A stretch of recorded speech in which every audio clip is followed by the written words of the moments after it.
നമസ്കാരം സുഹൃത്തുക്കളെ, 2024 ഇറങ്ങി വളരെ ഹിറ്റായി ഓടിയ ഡാർക്ക് ഹ്യൂമർ മൂവിയായ ബ്ലഡി ബഗർ എന്ന തമിഴ് സിനിമയുടെ എക്സ്പ്ലനേഷനാണ് ഈ വീഡിയോയിലൂടെ ഞാൻ പറയാൻ പോകുന്നത്. സിനിമ തുടങ്ങുമ്പോൾ കാണിക്കുന്നത് സിദ്ധാർത്ഥ് എന്ന പയ്യൻ അവൻ്റെ അച്ഛനെ കോൾ ചെയ്യുന്നതാണ്. അവൻ ഇങ്ങനെയാണ് അവൻ്റെ അച്ഛൻ്റെ അടുത്ത് പറയുന്നത്: അച്ഛ, എത്രയും പെട്ടെന്ന് ഈ വീട്ടിൽ നിന്ന് എന്നെ വിളിച്ചു കൊണ്ടുപോ. ഇവിടെയുള്ള ആ പിള്ളേരുണ്ടല്ലോ, എന്നെ ഒരുപാട് ഉപദ്രവിക്കുന്നുണ്ട്. തിരിച്ച് അച്ഛൻ മറുപടി കൊടുക്കുന്നുണ്ട്: നീ വലിയച്ഛൻ്റെ അടുത്ത് ഈ കാര്യം പറയാത്തതെന്തേ? വലിയച്ഛൻ്റെ അടുത്ത് ഞാൻ പറഞ്ഞിരുന്നു. വലിയച്ഛൻ അവർക്ക് അടിയും കൊടുത്തു. പക്ഷേ എന്നാലും എനിക്ക് ഈ വീട്ടിൽ നിൽക്കാൻ ഒട്ടും ഇഷ്ടമല്ല.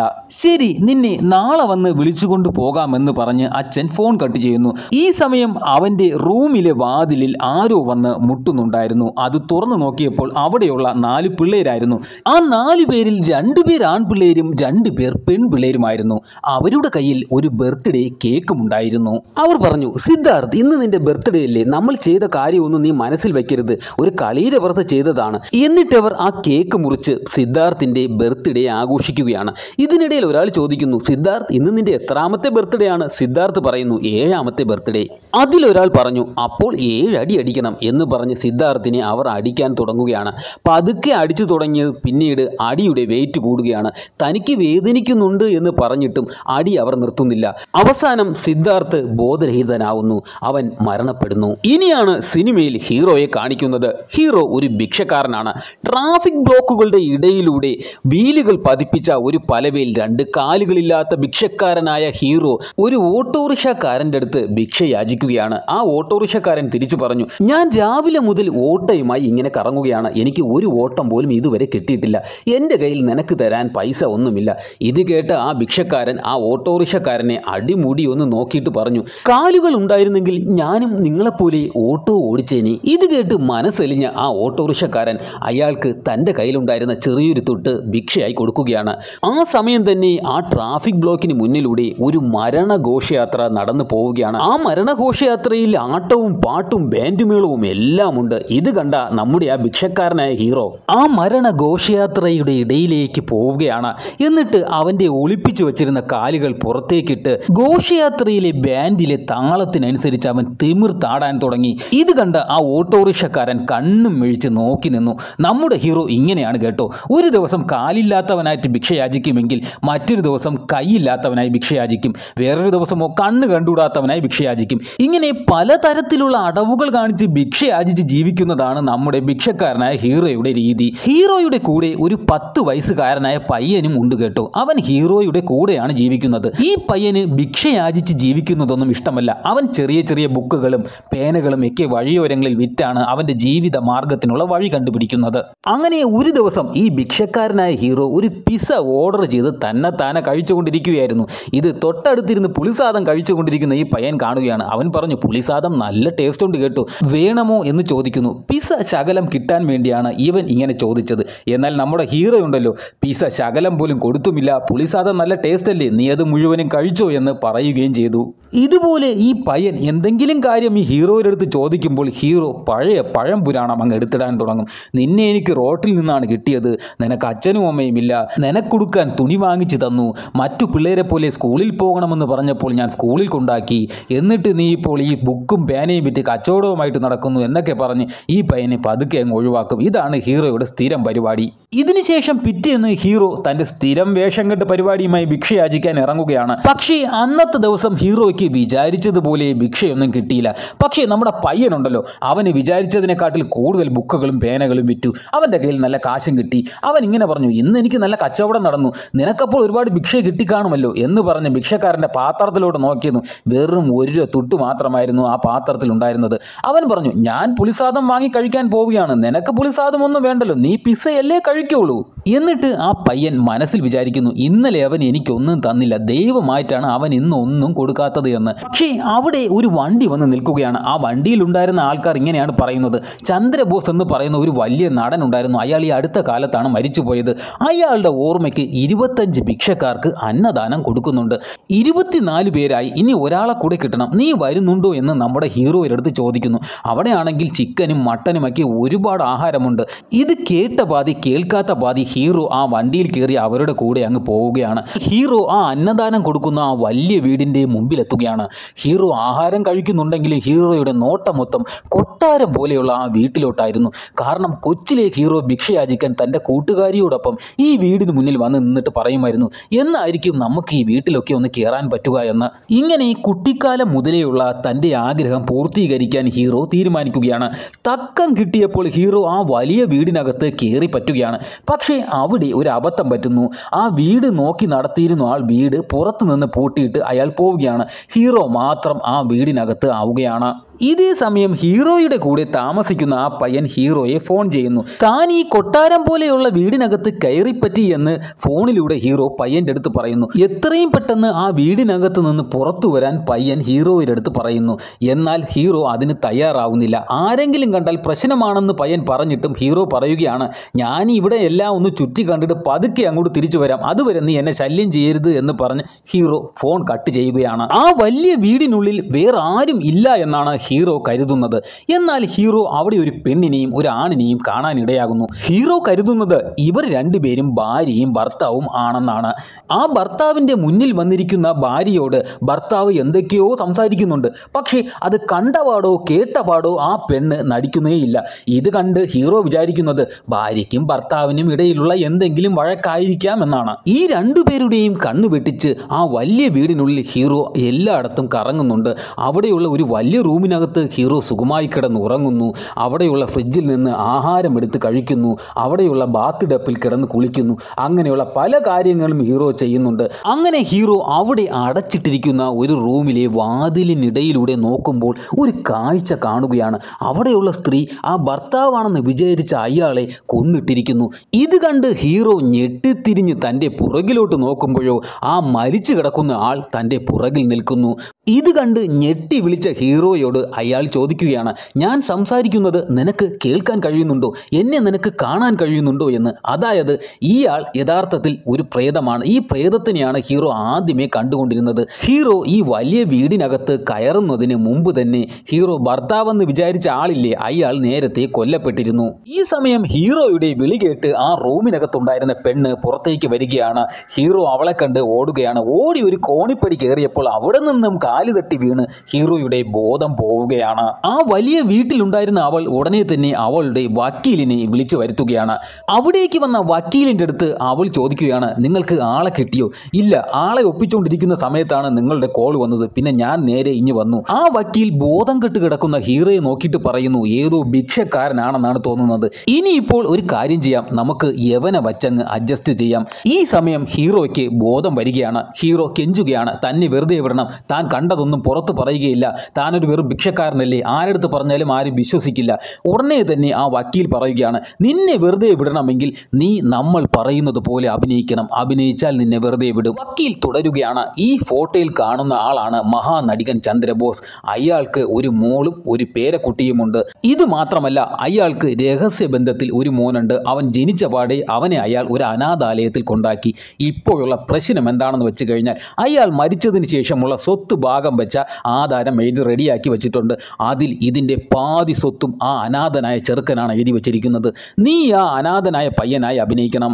വേറെ മാർഗമില്ലാതെ ഹീറോ ഇതിന് സമ്മതിക്കുകയാണ്. അവർ ഹീറോയെ നല്ല രീതിയിൽ മുടിയൊക്കെ വെട്ടി വേറെ ഡ്രസ്സൊക്കെ ഇടിയിപ്പിച്ച് ചന്ദ്രബോസിൻ്റെ രഹസ്യ മകനാണ് എന്നുള്ള രീതിയിൽ അവിടെ ഇരുത്തുകയാണ്. ഈ സമയം തന്നെ ചന്ദ്രബോസിൻ്റെ മകളും ചെറുമകനും അവിടെ എത്തുന്നു. അവർ ചോദിക്കുന്ന പല ചോദ്യങ്ങൾക്കും ഹീറോയ്ക്ക് മറുപടി പറയാൻ കഴിയുന്നുണ്ട്. പക്ഷേ അവസാനം അവർ ഒരു അടവറക്കുകയാണ്. അവർ കുറച്ച് പാസ്പോർട്ട് സൈസ് ഫോട്ടോകൾ ഹീറോയുടെ മുന്നിൽ വച്ച് കൊടുക്കുകയാണ്. അതിൽ ഒന്നിൽ ചന്ദ്രബോസിൻ്റെ രഹസ്യ മകൻ്റെ ചെറുപ്പത്തിലുള്ള ഒരു ഫോട്ടോയുണ്ട്. അത് ഏതാണ് എന്ന് ചൂണ്ടിക്കാണിക്കാൻ അവർ ഹീറോയോട് പറയുന്നു. പേടിച്ച് ഹീറോ ഒരു ഫോട്ടോയിൽ വിരൽ വയ്ക്കുന്നു. ഭാഗ്യത്തിന് ആ ഫോട്ടോ ചന്ദ്രബോസിൻ്റെ രഹസ്യ മകൻ്റെ ഫോട്ടോ തന്നെയായിരുന്നു. അങ്ങനെ ചന്ദ്രബോസിൻ്റെ മകളും ചെറുമകനും ഈ ഹീറോ ചന്ദ്രബോസിൻ്റെ രഹസ്യ മകനാണെന്ന് തെറ്റിദ്ധരിച്ച് സ്വത്തുകൾ അവന് കിട്ടാൻ വേണ്ടിയുള്ള കണക്കിനുള്ള പേപ്പറുകളിൽ ഒപ്പിടാൻ തയ്യാറാവുകയാണ്. ഈ സമയം ആ വലിയ വീട്ടിൽ ഒരാൾ കൊല്ലപ്പെട്ടതായി ഹീറോ കാണുന്നുണ്ടല്ലോ. അയാളുടെ ആത്മാവ് ഹീറോയോട് സംസാരിക്കാൻ തുടങ്ങുകയാണ്. അയാളുടെ പേരാണ് ഹരിഹരൻ. ആ ആത്മാവ് ഹീറോയുടെ അടുത്ത് തുറന്നു പറയുകയാണ്, നീ ഇതൊന്നും സമ്മതിച്ചു കൊടുക്കരുത്, നീ യഥാർത്ഥ ആളല്ല എന്നുള്ള കാര്യം ചന്ദ്രബോസിൻ്റെ മകളടുത്തും ചെറുമകൻ്റെ അടുത്തും തുറന്നു പറയണം. ഈ വക്കീലും ഈ സ്ത്രീയും അല്ലെങ്കിൽ നിന്നെയും കൊല്ലും. എന്നാൽ നമ്മുടെ ഹീറോ ഇതൊന്നും കേൾക്കാത്തതുപോലെ അങ്ങനെ അങ്ങ് ഇരിക്കുകയാണ്. ആ ആത്മാവ് പറയുകയാണ്, ഞാൻ എങ്ങനെയാണ് മരിച്ചതെന്ന് നീ അറിഞ്ഞാൽ നിന്റെ ഈ തീരുമാനമെല്ലാം മാറ്റും. ആത്മാവ് കഥ പറയാൻ തുടങ്ങുകയാണ്. ഈ വലിയ വീട്ടിന്റെ ഉടമസ്ഥനായിരുന്ന ചന്ദ്രബോസിന്റെ രഹസ്യ മകൻ വളർന്ന അതേ അനാഥാലയത്തിൽ തന്നെയായിരുന്നു ഈ ഹരിഹരനും വളർന്നത്. ഹരിഹരന്റെ പ്രായവും ചന്ദ്രബോസിന്റെ രഹസ്യ മകന്റെ പ്രായവും ഒരേ പ്രായം, ഒരേ ദിവസത്തിൽ ജനിച്ചവർ. ഇവരുടെ പേരും സെയിം ആയിരുന്നു. ഈ ഹരിഹരനെയാണ് വക്കീലും ആ വലിയ വീട്ടിലെ പെണ്ണും കൂടി ചന്ദ്രബോസിന്റെ രഹസ്യ മകനായി അഭിനയിച്ചു കഴിഞ്ഞാൽ 20 ലക്ഷം രൂപ തരാമെന്ന് പറഞ്ഞ് വിളിച്ചു കൊണ്ടുവരുന്നത്. ഇതിനുശേഷം ആ വലിയ വീടിന്റെ രണ്ടാമത്തെ നിലയിൽ ഹരിഹരൻ നിൽക്കുമ്പോൾ വക്കീലും ആ പെണ്ണും കൂടി താഴത്തെ നിലയിലിരുന്ന് സംസാരിക്കുന്നത് ഹരിഹരൻ കേൾക്കുകയാണ്. എന്താണെന്ന് വെച്ച് കഴിഞ്ഞാൽ അഭിനയിക്കാൻ വിളിച്ചുകൊണ്ടുവന്ന ഹരിഹരൻ തന്നെയാണ് ചന്ദ്രബോസിന്റെ യഥാർത്ഥ രഹസ്യ മകൻ.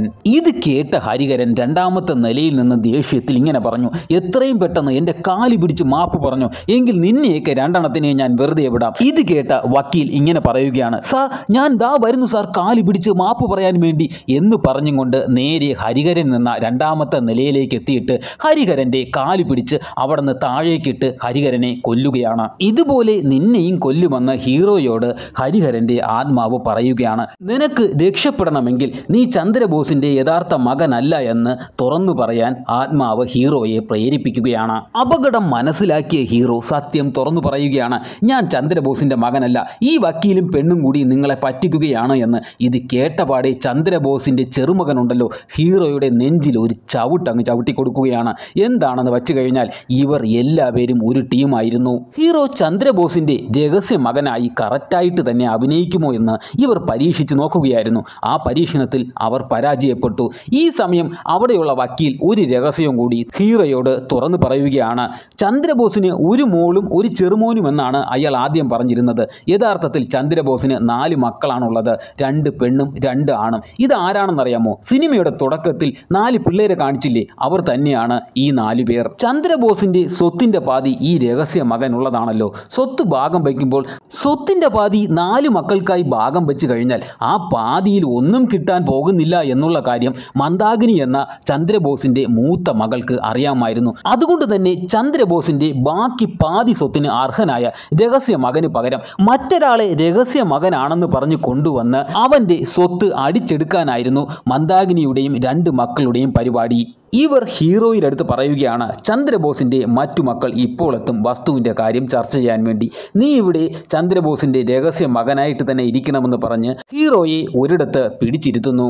ഈ സമയത്ത് മരിച്ചുപോയ ചന്ദ്രബോസിന്റെ മറ്റു മക്കളും അവിടെ എത്തുകയാണ്. ചന്ദ്രബോസിന്റെ മൂത്ത പുത്രന്റെ പേരാണ് രുദ്രൻ. അയാൾക്ക് 2 മക്കളാണുള്ളത്. പയ്യന്റെ പേര് വിക്രം, പെണ്ണിന്റെ പേര് വസുധ. ചന്ദ്രബോസിന്റെ മൂന്നാമത്തെ മകന്റെ പേരാണ് കുബേരൻ. അയാൾ 2 കല്യാണം കഴിച്ചിട്ടുള്ള ആളാണ്. മൂത്ത ഭാര്യയ്ക്ക് ഒരു പുത്രനുമുണ്ട്. രണ്ടാമത്തെ ഭാര്യയുടെ പേരാണെങ്കിൽ ബേബിമ എന്നാണ്. ചന്ദ്രബോസിന്റെ ഏറ്റവും അവസാനത്തത് മകളാണ്, പേര് രാധ. അതിലൊരു മകനുമുണ്ട്. ഈ ചന്ദ്രബോസിന്റെ മക്കളും ചന്ദ്രബോസിന്റെ രഹസ്യ മകനാണ് എന്ന് പറഞ്ഞു കൊണ്ടിരുത്തിയിരിക്കുന്ന ഹീറോയുടെ എല്ലാം മുന്നിൽ വെച്ച് ആ വക്കീൽ ചന്ദ്രബോസ് മക്കൾക്ക് എഴുതി വച്ചിരിക്കുന്ന ഷെയറിനെ കുറിച്ച് വായിക്കാൻ തുടങ്ങുകയാണ്. അത് വായിക്കുമ്പോൾ അവർ ഞെട്ടുകയാണ്. കാരണം എന്തെന്ന് വെച്ച് കഴിഞ്ഞാൽ ചന്ദ്രബോസിന്റെ മൂത്ത മകനായ രുദ്രന് 15 ലക്ഷം രൂപ മാത്രമേ ഉള്ളൂ ഷെയർ. മൂത്ത മകൾ മന്ദാകിനിക്കോ 12 ലക്ഷം രൂപയും, രണ്ടാമത്തെ മകൻ കുബേരനോ 25 ലക്ഷം രൂപയും, ഏറ്റവും അവസാനത്തെ മകൾ രാധയ്ക്ക് 13 ലക്ഷം രൂപയും മാത്രമേ ഉള്ളൂ. എന്നാൽ അനാഥാലയത്തിൽ വളർന്ന തൻ്റെ രഹസ്യപുത്രന് ചന്ദ്രബോസ് 299 കോടി രൂപയുടെ സ്വത്ത് എഴുതി വച്ചിരിക്കുന്നു. ഇത് കേട്ട ചന്ദ്രബോസിന്റെ മറ്റു മക്കളെല്ലാം വക്കീലിൻ്റെ അടുത്ത് പറയുകയാണ്, ഹീറോയുടെ അടുത്ത് കുറച്ചു നേരം പുറത്തു നിൽക്കാൻ പറയുമെന്ന്, നമുക്ക് പേഴ്സണലായിട്ട് കുറച്ച് സംസാരിക്കാനുണ്ടെന്ന്. അങ്ങനെ ഹീറോയെ ആ റൂമിൽ നിന്ന് പുറത്തു പോകാൻ പറയുന്നു. ഹീറോ പുറത്തു പോകുന്നു. ഇതിനുശേഷം ചന്ദ്രബോസിന്റെ മക്കളെല്ലാം കൂടി വക്കീലിൻ്റെ അടുത്ത് പറയുകയാണ്, ചന്ദ്രബോസിന്റെ അനാഥാലയത്തിൽ വളർന്ന മകനെ ഷെയറിൽ നിന്നും ഒഴിവാക്കി തന്നാൽ വക്കീലിന് 1% കമ്മീഷൻ തരാമെന്ന് പറയുന്നു. എന്നാൽ ചന്ദ്രബോസിന്റെ മൂത്ത മകളായ മന്ദാകിനി ഇതിനെ എതിർക്കുകയാണ്. കാരണം മന്ദാകിനി വക്കീൽ ഒരു കൈയാണല്ലോ. അവർ പറയുകയാണ്, അങ്ങനെ ഒഴിവാക്കിയാൽ വലിയ ലീഗൽ ഇഷ്യൂ ഉണ്ടാവും, അങ്ങനെയാണെങ്കിൽ നമുക്ക് കിട്ടാനിരിക്കുന്ന വസ്തു കൂടി നമുക്ക് കിട്ടാതെയാവുമെന്ന്. എന്നാൽ വക്കീൽ ഇവിടെ വലിയൊരു ട്വിസ്റ്റ് കളിക്കുകയാണ്. 10% തരുമെങ്കിൽ ഞാൻ അതിന് ശ്രമിക്കാമെന്ന് വക്കീൽ പറയുന്നു. എന്നാൽ ചന്ദ്രബോസിന്റെ മൂത്ത മകനായ രുദ്രൻ പറയുകയാണ്, 10% വക്കീലിന് തരാം, പക്ഷേ ഒരു കാര്യമുണ്ട്, ആ അനാഥ പയ്യനെ കൊന്നുകളയണം, എങ്കിൽ മാത്രമേ ഞാൻ നിങ്ങൾക്ക് 10% തരൂ എന്ന് പറയുന്നുള്ളൂ. ഇതിന് വക്കീൽ സമ്മതിക്കുന്നു. വക്കീൽ നേരെ ഹീറോയുടെ അടുത്ത് എത്തിയിട്ട് പറയുകയാണ്, അവരെല്ലാവരും കൂടി നിന്നെ കൊന്നുകളയാനാണ് പറഞ്ഞിരിക്കുന്നത്, ഞാൻ നിന്നെ കൊല്ലും പോലെയൊക്കെ അഭിനയിക്കും, നീ മരിക്കും പോലെ അഭിനയിക്കണമെന്ന് പറഞ്ഞ് ഹീറോയുടെ കഴുത്തിൽ ഇറുക്കുകയാണ്. എന്നാൽ ഈ വക്കീൽ കള്ളത്തനം കാണിച്ച് ഹീറോയെ യഥാർത്ഥത്തിൽ കൊല്ലാൻ ശ്രമിക്കുന്നു. ഹീറോ ഒരു വിധത്തിൽ കൈ കിട്ടിയ ഒരു സ്റ്റീൽ കുപ്പിയെടുത്ത് വക്കീലിൻ്റെ തലയിൽ ഒരു അടിയും കൊടുത്തിട്ട് അവിടെ നിന്ന് ഓടി രക്ഷപ്പെടുന്നു. എന്നാൽ വക്കീൽ ഇവിടെയും അവസരം മുതലെടുക്കാൻ ശ്രമിക്കുകയാണ്. കണ്ടില്ലേ, എൻ്റെ തലയടിച്ച് പൊട്ടിച്ചിട്ടാണ് അവൻ രക്ഷപ്പെട്ടു പോയത്, ഇനി അവനെ ഇല്ലാതാക്കാൻ ശ്രമിച്ചു കഴിഞ്ഞാൽ അവൻ എന്നെയും ഇല്ലാതാക്കാൻ ശ്രമിക്കും, അതുകൊണ്ട് 15% കമ്മീഷൻ കിട്ടിയാൽ മാത്രമേ അവനെ ഞാൻ ഇനി ഇല്ലാതാക്കാൻ ശ്രമിക്കുകയുള്ളൂ. ഇത് കേട്ട രുദ്രൻ അതിന് സമ്മതിക്കുകയാണ്. ഹീറോയെ ഇല്ലാതാക്കിയാൽ 15% കിട്ടുമെന്ന് മനസ്സിലാക്കിയ ചന്ദ്രബോസിൻ്റെ മക്കളും ചെറുമക്കളും എല്ലാ പേരും കൂടി ഹീറോയെ ഇല്ലാതാക്കാൻ ഇറങ്ങിത്തിരിക്കുകയാണ്. ആരാണോ ഹീറോയെ പിടിക്കുന്നത് അവർ ആ 15% എടുക്കുമെന്നായി പിന്നീടുള്ള വാദം. എല്ലാ പേരും കൂടി ഹീറോയെ തലങ്ങും വിലങ്ങും ഓട്ടിക്കാൻ ആരംഭിക്കുകയാണ്. എന്നാൽ ചന്ദ്രബോസിൻ്റെ മൂത്ത മകനായ രുദ്രൻ്റെ മകൾ വസുധ മാത്രം ഈ ഹീറോയെ കൊല്ലാൻ ഓട്ടിക്കുന്നവരുടെ കൂട്ടത്തിൽ ഉണ്ടായിരുന്നില്ല. അവൾക്ക് ഇതിലൊന്നും ഒരു താല്പര്യവും ഉണ്ടായിരുന്നില്ല. ഹീറോ രക്ഷപ്പെട്ടു ഓടുന്നതിനിടയിൽ വസുധയുടെ റൂമിലും എത്തുന്നുണ്ട്. വസുധയുടെ അടുത്ത് രക്ഷപ്പെടാൻ വേണ്ടി സഹായം അഭ്യർത്ഥിക്കുന്നുണ്ട് ഹീറോ. അതിന് വസുധ ഇങ്ങനെയാണ് മറുപടി പറയുന്നത്, ഞാൻ വിചാരിച്ചാൽ പോലും ഈ വീടിൽ നിന്ന് ഇപ്പോൾ പുറത്തു കടക്കാൻ പാടാണ്, കാരണം ഇവിടുത്തെ ജനലുകളും വാതിലുകളും എല്ലാം അടച്ചിട്ടിരിക്കുകയാണ്. പോരാത്തതിന് ഇവിടെ 4 വേട്ടപ്പട്ടികളെ പുറത്ത് തുറന്നു വിട്ടിട്ടുണ്ട്. അവറ്റകളെ നിയന്ത്രിക്കണമെങ്കിൽ ഒരു വിസിലുണ്ട്. ആ വിസിൽ ആരുടെ കയ്യിലാണോ ഇരിക്കുന്നത് അതടിക്കുന്ന ആൾ പറയുന്നത് മാത്രമേ ആ പട്ടികൾ കേൾക്കുകയുള്ളൂ. നിന്നെ കൊല്ലാൻ വേണ്ടി ആ പട്ടികൾ ഈ വീടിന് ചുറ്റും കിടന്ന് കറങ്ങുന്നുമുണ്ട്. പിന്നെ എങ്ങനെ നീ രക്ഷപ്പെടും? എൻ്റെ അപ്പൂപ്പനായ ചന്ദ്രബോസ് പറഞ്ഞിട്ടുണ്ട്, നമ്മൾ എന്ത് കർമ്മം ചെയ്തിരുന്നാലും അതിൻ്റെ കർമ്മബലം അനുഭവിച്ചേ മതിയാവും. ഞാനൊരു വലിയ തെറ്റ് ചെയ്തു, അതിൻ്റെ കർമ്മം ഞാനിപ്പോൾ അനുഭവിച്ചു കൊണ്ടിരിക്കുകയാണ്. അതുകൊണ്ടാണ് ഞാൻ അവിടെ ഇരുന്നപ്പോൾ സ്വത്തിനെക്കുറിച്ച് ഒന്നും ചോദിക്കാതിരുന്നത്. നീ എന്തെങ്കിലും തെറ്റ് ചെയ്തോ? ചിലപ്പോൾ അതിൻ്റെ കർമ്മമായിരിക്കും നീ ഇപ്പോൾ അനുഭവിച്ചു കൊണ്ടിരിക്കുന്നത് എന്ന് അവൾ ഹീറോയോട് ചോദിക്കുന്നു. ഹീറോ അതിന് മറുപടി പറയുന്നത് ഇങ്ങനെയാണ്, എനിക്ക് കുട്ടിക്കാലം മുതലേ ഒരു കൂട്ടുകാരി ഉണ്ടായിരുന്നു. വലുതായപ്പോൾ ഞാൻ അവളെ തന്നെയാണ് കല്യാണം കഴിച്ചത്.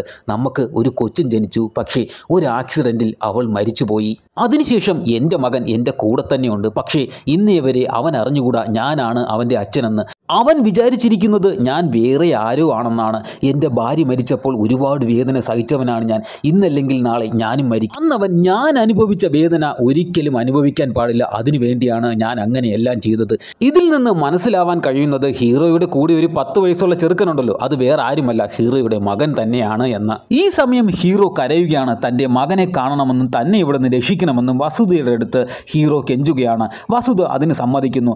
ആഹാരമൊക്കെ കൊണ്ടുപോകാൻ വച്ചിരിക്കുന്ന ഒരു കബോർഡുണ്ട്. അതിനകത്ത് ഹീറോയെ കയറ്റിയിരുത്തി തള്ളിക്കൊണ്ട് പോവുകയാണ് വസുധ.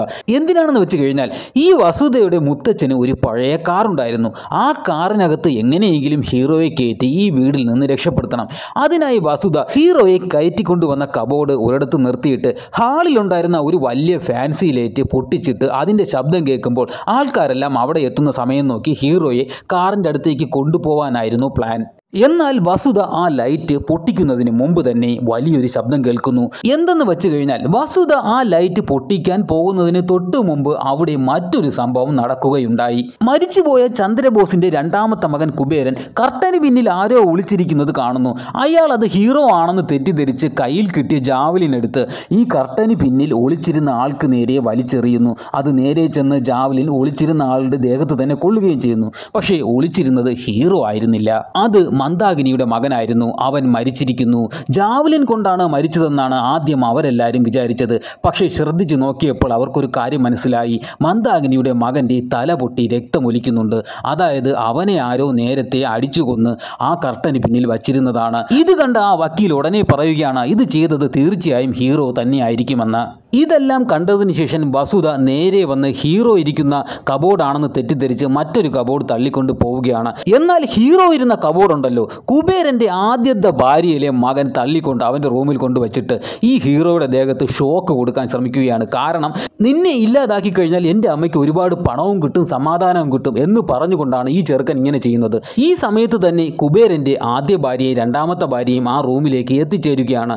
ഈ ചെറുക്കൻ ഹീറോയുടെ അടുത്ത് നിൽക്കുന്നത് കണ്ട കുബേരൻ്റെ ഭാര്യ പേടിക്കുകയാണ്. ഹീറോ ഇനി ഈ ചെറുക്കനെ വല്ലതും ചെയ്താലോ എന്ന് പേടിച്ച് ഹീറോയെ കുബേരൻ്റെ ആദ്യ ഭാര്യ രക്ഷപ്പെടുത്തി വിടുകയാണ്. എന്നാൽ കുബേരൻ്റെ രണ്ടാമത്തെ ഭാര്യ ഹീറോയെ കടന്നു പിടിക്കുകയാണ്. എന്നിട്ട് അവിടെ ഉണ്ടായിരുന്ന ഒരു പ്രതിമയിലിരിക്കുന്ന കുന്തത്തിന് എടുത്തു കൊടുക്കാൻ വേണ്ടി ആദ്യ ഭാര്യയുടെ അടുത്ത് പറയുന്നു, ഇവനെ തട്ടിക്കളഞ്ഞാൽ 15% കിട്ടുമല്ലോ എന്ന് അവളും പറയുന്നു. ആദ്യത്തെ ഭാര്യ കുന്തം വലിച്ചെടുക്കാൻ ശ്രമിക്കുന്നു, പക്ഷേ അത് വരുന്നില്ല, വളരെ ടൈറ്റ് ആണെന്ന് പറയുന്നു. ദേഷ്യം വന്ന രണ്ടാമത്തെ ഭാര്യ കുന്തത്തെ വലിച്ചെടുക്കാൻ ശ്രമിക്കുമ്പോൾ കുന്തം ലൂസായിരുന്നു. അവൾ പറയുന്നു, ഇത് ലൂസല്ലേ. ഇത് കേട്ട കുബേരൻ്റെ ആദ്യ ഭാര്യ പറയുന്നു, അറിയാമടി അത് ലൂസാണെന്ന് എന്ന് പറഞ്ഞുകൊണ്ട് ഈ കുബേരൻ്റെ രണ്ടാമത്തെ ഭാര്യയുടെ പുറകിൽ ഒരു ചവിട്ട് വെച്ച് കൊടുക്കുന്നു. ആ കുന്തം അവളുടെ വയറ്റിൽ അടിച്ചു കയറി അവൾ അപ്പോൾ തന്നെ മരിക്കുന്നു. കാരണം കുബേരൻ്റെ ആദ്യ ഭാര്യയ്ക്ക് രണ്ടാം ഭാര്യയെ ഒട്ടും കണ്ടുകൂടെയായിരുന്നു. അവളെ തീർക്കാൻ വേണ്ടി ഒരു തക്കം പാർത്ത് നടക്കുകയായിരുന്നു ഈ ആദ്യ ഭാര്യ. ഇതെല്ലാം കണ്ടുകൊണ്ട് നിന്ന ഹീറോ അവിടെ നിന്ന് ഓടി രക്ഷപ്പെടുന്നു. പക്ഷേ കുബേരൻ്റെ ആദ്യ ഭാര്യ പറഞ്ഞു പരത്തുകയാണ് രണ്ടാമത്തെ ഭാര്യയെ കൊന്നത് ഹീറോയാണെന്ന്. ഇതുകൂടി ആയപ്പോൾ ഹീറോയോട് അവിടെയുള്ളവർക്ക് ചെറിയ പേടി തോന്നി തുടങ്ങിയിരുന്നു. എങ്കിലും അവർ ഹീറോയെ വെറുതെ വിടാൻ തയ്യാറായില്ല. ഹീറോയെ ഏത് വിധേനയും പിടിക്കാൻ പല ശ്രമങ്ങളും അവർ നടത്തി. ഒടുക്കം ഹീറോയും വസുതയും മുത്തച്ഛൻ്റെ കാർ ഇരിക്കുന്ന ആ സ്ഥലത്തെത്തുകയാണ്. കാറിൽ മൂടിയിരുന്ന ഷീറ്റ് മാറ്റിയതും ഹീറോ ആ കാറിൽ കയറാതെ ആ കാറിനെ തന്നെ തുറിച്ചു നോക്കിക്കൊണ്ടേ നിന്നു. എന്നിട്ട് വസുതയുടെ അടുത്ത് ചോദിച്ചു, നിങ്ങൾ എന്തോ പാപം ചെയ്തു എന്ന് പറഞ്ഞല്ലോ, ആ പാപം എന്താണ് എൻ്റെ അടുത്തൊന്ന് പറഞ്ഞ്. എന്നാൽ വസുത അത് പറയാൻ അപ്പോൾ തയ്യാറായില്ല. ഹീറോ തറപ്പിച്ച് ചോദിച്ചു, നിങ്ങൾ ചെയ്ത പാപം പറഞ്ഞിട്ടേ ഞാനിനി ഈ കാറിനകത്ത് കയറുന്നുള്ളൂ എന്നായി. അവസാനം വസുത അത് പറയാൻ തയ്യാറായി. പണ്ടൊരിക്കൽ വസുതയും വസുതയുടെ സഹോദരനും കൂട്ടുകാരും എല്ലാം കൂടി ഈ മുത്തച്ഛൻ്റെ കാറുമെടുത്ത് കറങ്ങാൻ പോയപ്പോൾ റോഡരികിൽ ഉറങ്ങിക്കിടന്ന ഒരാളുടെ ദേഹത്ത് വണ്ടി കയറ്റി കൊന്നിരുന്നു. ഇതാണ് വസുത ചെയ്ത പാപം. ഇത് കേട്ട ഹീറോ പറയുന്നു, ആ റോഡരികിൽ കിടന്നുറങ്ങിയത് ഞാനും എൻ്റെ ഭാര്യയും എൻ്റെ മകനുമായിരുന്നു. എൻ്റെ ഭാര്യയായിരുന്നു അപ്പോൾ മരിച്ചത്. ഞാൻ നിങ്ങളടുത്ത് ഒരുപാട് കെഞ്ചിയില്ലേ, കാറിനടിയിൽ എൻ്റെ ഭാര്യ അകപ്പെട്ടിരിക്കുകയാണ്, കാറ് മുന്നോട്ടെടുക്കരുത്, അവൾ മരിച്ചു പോകും, എത്രയും വേഗം ആംബുലൻസ് വിളിച്ചു കൊണ്ടുവന്ന് അവളെ രക്ഷിക്കണമെന്നൊക്കെ. പക്ഷേ നിങ്ങൾ ആരും കേട്ടില്ല, കാറ് മുന്നോട്ടെടുത്തു, അവൾ മരിക്കുകയും ചെയ്തു. ഇത് കേട്ട വസുത പറയുകയാണ്, കാറിൽ നിന്ന് പുറത്തിറങ്ങാൻ ഞാൻ തയ്യാറായതാണ്, എൻ്റെ സഹോദരനാണ് അതിന് സമ്മതിക്കാത്തത്, അവനാണ് കാറ് പിന്നീട് മുന്നോട്ടെടുത്തതും അവൾ മരിക്കാനിടയായതും. ഈ സമയത്ത് ചന്ദ്രബോസിൻ്റെ മറ്റു മക്കളും ചെറുമക്കളും അവിടേക്ക് എത്തുകയാണ്. അവിടെ ഈ വസുതയുടെ സഹോദരനും ഉണ്ടായിരുന്നു. വസുതയുടെ സഹോദരനെ കണ്ട ഹീറോയ്ക്ക് കലി അടക്കാനാവുന്നില്ല. അവനെ തന്നെ ടാർഗറ്റ് ചെയ്ത് ഹീറോ അവനെ അറ്റാക്ക് ചെയ്യാൻ തുടങ്ങുകയാണ്. നല്ല രീതിയിൽ തന്നെ എങ്ങനെയെങ്കിലും അവനെ കൊല്ലണം എന്നുള്ള രീതിയിൽ. എന്നാൽ ഹീറോയെ എല്ലാവരും കൂടെ ചേർന്ന് കീഴ്പ്പെടുത്തുകയാണ്. ഇവർ എല്ലാവരും കൂടി വളഞ്ഞിട്ട് ഹീറോയെ അടിക്കുകയാണ്. വസുതയ്ക്കും അവർ അടിപറ്റിക്കുന്നുണ്ട്. ഇവർ ഹീറോയെ വളരെ ക്രൂരമായ രീതിയിൽ തന്നെ മർദ്ദിക്കുകയാണ്. പലരും പല രീതിയിലുള്ള സാധനങ്ങളെടുത്ത് ഹീറോയെ അടിക്കുകയാണ്. ആ അടിയുടെ ആഘാതത്തിൽ ഹീറോ മരിക്കുകയാണ്. ആ ആത്മാവുണ്ടല്ലോ, ഹീറോയുടെ കൂടെ ഉണ്ടായിരുന്ന ആത്മാവ് ഹീറോയെ എണീപ്പിക്കാൻ വേണ്ടി ശ്രമിക്കുന്നുണ്ട്. പക്ഷേ പെട്ടെന്ന് ഹീറോയുടെ മറ്റൊരു രൂപം ആത്മാവിൻ്റെ ബേക്കിൽ പ്രത്യക്ഷപ്പെടുന്നു. അപ്പോൾ ആത്മാവിന് കാര്യം മനസ്സിലാവുന്നു, ഹീറോ മരിച്ചു കഴിഞ്ഞിരിക്കുന്നു. ഹീറോയുടെ ഈ അവസ്ഥ കണ്ട് ആ ആത്മാവിനും സങ്കടം വരുന്നുണ്ട്. അവൻ ചോദിക്കുന്നുണ്ട്, നിനക്ക് രക്ഷപ്പെടാമായിരുന്നു, എന്തുകൊണ്ട് അത് ചെയ്തില്ല എന്ന്. ഹീറോയുടെ ആത്മാവ് പറയുന്നു, ദേഷ്യം വന്നുപോയി, നമുക്കൊന്നും ദേഷ്യം വരാൻ പാടില്ലല്ലോ. ഈ സമയം ചന്ദ്രബോസിൻ്റെ മക്കളും ചെറുമക്കളും വക്കീലും കൂടി തർക്കം നടക്കുകയാണ്. ഹീറോയെ കൊന്നതിൻ്റെ 15% വേണ്ടിയുള്ള തർക്കം. ഈ സമയം ആ വലിയ വീടിൻ്റെ കോണിമ്പൽ ആരോ പുറത്തുനിന്ന് അടിക്കുന്നു. ആ വീടിൻ്റെ വാതിലിൻ്റെ ചെറിയ സുഷിരത്തിലൂടെ പുറത്തേക്ക് നോക്കിയതും മരിച്ചുപോയ ചന്ദ്രബോസിൻ്റെ അനിയൻ വന്നു നിൽക്കുന്നു. ഇത് കണ്ട ചന്ദ്രബോസിൻ്റെ മക്കൾ മരണപ്പെട്ട് കിടന്നിരുന്ന ഹീറോയുടെ ശരീരത്തിനെ എടുത്ത് വീടിനകത്തുണ്ടായിരുന്ന ഗാർഡന്റെ ഇടയിലോട്ട് ഒളിപ്പിച്ചു വയ്ക്കുന്നു. അതിനുശേഷം അവർ ആ വീടിൻ്റെ വാതിൽ തുറക്കുന്നു. വാതിലിനകത്തേക്ക് കയറി വന്ന ചന്ദ്രബോസിൻ്റെ അനിയൻ്റെ അടുത്ത് വക്കീൽ ചോദിക്കുന്നു, അങ്ങേ ഞാൻ വസ്തു ഭാഗം വയ്ക്കുന്നതിന് മുന്നോടിയായി വിളിച്ചിരുന്നല്ലോ ഇങ്ങോട്ട് വരാൻ വേണ്ടി, എന്തുകൊണ്ട് വന്നില്ല എന്ന്. ഇതിനൊന്നും ഈ ചന്ദ്രബോസിൻ്റെ അനിയൻ മറുപടി പറയുന്നില്ല. അയാളുടെ കയ്യിൽ ഒരു കേക്ക് ഉണ്ടായിരുന്നു. അയാൾ പറയുന്നു, ഇന്ന് എൻ്റെ മകൻ്റെ ബർത്ത്ഡേ ആണ്, ഞാനത് ആഘോഷിക്കാനാണ് വന്നത്. എന്നിട്ട് നേരെ ഒരു റൂമിലോട്ട് പോകുന്നു. അവിടെ ആ കേക്ക് കൊണ്ടുവച്ചിട്ട് അയാൾ പറയുന്നു, ഇന്ന് സിദ്ധാർത്ഥിൻ്റെ ജന്മനാളാണ്, നിങ്ങളെല്ലാവരും സിദ്ധാർത്ഥിന് ഹാപ്പി ബർത്ത്ഡേ ടു യു പറയൂ. അങ്ങനെ അവരും സിദ്ധാർത്ഥിന് ഹാപ്പി ബർത്ത്ഡേ ടു യു പറയുന്നു. യഥാർത്ഥത്തിൽ സിദ്ധാർത്ഥ് എന്ന് പറയുന്നൊരു പയ്യൻ അവിടെ ഉണ്ടായിരുന്നില്ല. ഇത് ആരാണെന്നറിയാമോ? സിനിമയുടെ തുടക്കത്തിൽ 4 പിള്ളേർ കാരണം ഒരു പയ്യൻ മരിക്കുന്നില്ലേ, ആ പയ്യനാണ് ഈ സിദ്ധാർത്ഥ്. ആ പയ്യൻ ഒരാളെ കോൾ ചെയ്യുന്നുണ്ടല്ലോ, ആ കോൾ എടുക്കുന്ന ആളാണ് ഇപ്പോൾ വന്നിരിക്കുന്നത്. അതായത് ചന്ദ്രബോസിൻ്റെ അനിയൻ, ഇവരുടെ എല്ലാം ചിറ്റപ്പൻ. ഈ ചന്ദ്രബോസിൻ്റെ അനിയൻ വെറുതെ വന്ന് കയറിയതല്ല കേട്ടോ, വലിയൊരു ട്വിസ്റ്റുമായിട്ടാണ് ചന്ദ്രബോസിൻ്റെ അനിയൻ്റെ വരവ്. ആ വലിയ വീടിനകത്തെല്ലാം ചന്ദ്രബോസിൻ്റെ അനിയൻ ആരും കാണാത്ത വിധത്തിൽ ക്യാമറ സെറ്റ് ചെയ്ത് വച്ചിരുന്നു. ചന്ദ്രബോസിൻ്റെ മക്കൾ കാണിച്ച എല്ലാ തെമ്മാടിത്തനവും ചന്ദ്രബോസിന്റെ അനിയൻ ലൈവായി മൊബൈലിലൂടെ കണ്ടുകൊണ്ടിരിക്കുകയായിരുന്നു. ഇതുമാത്രമല്ല, മറ്റൊരു ട്വിസ്റ്റും കൂടി ചന്ദ്രബോസിന്റെ അനിയൻ അപ്പോൾ അവിടെ പൊളിക്കുന്നുണ്ട്. മന്ദാകിനിയുടെ മകനെ കൊന്നത് ഹീറോയാണെന്നാണല്ലോ മറ്റുള്ളവർ ധരിച്ചിരിക്കുന്നത്. എന്നാൽ ചന്ദ്രബോസിന്റെ അനിയൻ മൊബൈലിൽ കാണിച്ചു കൊടുക്കുകയാണ് മന്ദാകിനിയുടെ മകനെ കൊന്നത് അവിടുത്തെ വക്കീൽ തന്നെയായിരുന്നു. കുബേരന്റെ രണ്ടാമത്തെ ഭാര്യയെ ആദ്യത്തെ ഭാര്യ കൊല്ലുന്ന ദൃശ്യങ്ങളും അയാൾ മൊബൈലിലൂടെ എല്ലാവർക്കും കാണിച്ചു കൊടുക്കുന്നു. ഈ സമയം അവിടെ ഉണ്ടായിരുന്ന വക്കീൽ ചന്ദ്രബോസിന്റെ അനിയനെ വിരട്ടുകയാണ്. മര്യാദയ്ക്ക് നമ്മൾ പറയുന്നത് അനുസരിച്ചില്ലെങ്കിൽ നിങ്ങളെ കൊന്നുകളയുമെന്ന് വക്കീൽ പറയുന്നു. എന്നാൽ ഉടനെ തന്നെ ചന്ദ്രബോസിന്റെ അനിയൻ ഒരു തോക്കെടുത്ത് വക്കീലിനെ കൊന്നുകളയുന്നു. ആ വീട്ടിൽ 4 വേട്ടപ്പട്ടികളുള്ള കാര്യം പറഞ്ഞിരുന്നില്ലേ? ആ പട്ടികളെ നിയന്ത്രിക്കാൻ ഒരു വിസിലുണ്ട്. ആ വിസിൽ ഇപ്പോൾ ഇരിക്കുന്നത് ഈ ചന്ദ്രബോസിന്റെ അനിയന്റെ കയ്യിലാണ്. അയാൾ ആ വിസിൽ കയ്യിലെടുക്കുന്നു. ഇത് കണ്ടപാടെ ചന്ദ്രബോസിന്റെ മക്കൾ എല്ലാവരും പേടിക്കുന്നു. ചിറ്റപ്പ ആ വിസിൽ അടിക്കരുത് എന്ന് അവർ കെഞ്ചുന്നു. എന്നാൽ ചന്ദ്രബോസിന്റെ അനിയൻ ഇവർ പറയുന്നതൊന്നും കേൾക്കാതെ മരിച്ചുപോയ ഹീറോയെ ഒളിപ്പിച്ചു വെച്ച ആ സ്ഥലത്തേക്ക് നടന്നു വരികയാണ്. ഹീറോയുടെ അടുത്ത് വന്നിട്ട് ചന്ദ്രബോസ് പറയുകയാണ്, നീ മരിക്കുന്നതിന് മുമ്പ് നിന്നെ രക്ഷപ്പെടുത്തണമെന്നൊക്കെ എനിക്കുണ്ടായിരുന്നു. പക്ഷേ എന്ത് ചെയ്യാൻ, ഞാനും ഇവരുടെ രക്തമായി പോയില്ലേ. നിന്റെ മരണശേഷം എൻ്റെ കാര്യം നടക്കട്ടെ എന്ന് ഞാൻ വിചാരിച്ചു. ഈ സമയം ഇവിടെ നടക്കുന്ന ഒരു കാര്യവും അറിയാതെ കുബേരന്റെ ആദ്യ ഭാര്യയിലുണ്ടായ മകൻ മുകളിലത്തെ റൂമിൽ ഇരിക്കുന്നുണ്ടായിരുന്നു. അവൻ താഴേക്ക് നോക്കിയതും ഹീറോ ഒരു കുറ്റിക്കാടിൻ്റെ ഇടയിൽ ഇരിക്കുന്നതാണ് അവൻ കാണുന്നത്. അവൻ അറിയുന്നില്ല ഹീറോ മരിച്ച കാര്യമൊന്നും. അവൻ വിചാരിച്ചു ഹീറോ കുറ്റിക്കാടിൻ്റെ ഇടയിൽ ഒളിച്ചിരിക്കുന്നതാണെന്ന്. അവൻ ഹീറോയെ കൊല്ലാൻ വേണ്ടി കുറെ വെള്ളം അവിടേക്ക് ഒഴുക്കി വിട്ടതിന് ശേഷം ആ വെള്ളത്തിലേക്ക് ഷോക്ക് കടത്തി വിടുകയാണ്. ഇവിടെ വീണ്ടും മറ്റൊരു ട്വിസ്റ്റ് നടക്കുകയാണ്. ഹീറോയുടെ അടുത്തേക്ക് നടന്നു വന്ന ചന്ദ്രബോസിന്റെ അനിയന് ഷോക്കേറ്റ് മരിക്കുകയും ഈ ഷോക്കിലൂടെ മരണപ്പെട്ടിരുന്ന ഹീറോയ്ക്ക് ജീവൻ തിരിച്ചു കിട്ടുകയും ചെയ്യുകയാണ്. എന്നാൽ ഇത്രയൊക്കെ സംഭവിച്ചിട്ടും ചന്ദ്രബോസിന്റെ മക്കൾക്കോ ചെറുമക്കൾക്കോ ഒരു മാറ്റവും ഉണ്ടായിരുന്നില്ല. അവർ വീണ്ടും ഹീറോയെ കൊല്ലാൻ വേണ്ടി വരികയാണ്. പക്ഷേ ഇവിടെ വീണ്ടും ഒരു ട്വിസ്റ്റ് സംഭവിക്കുകയാണ്.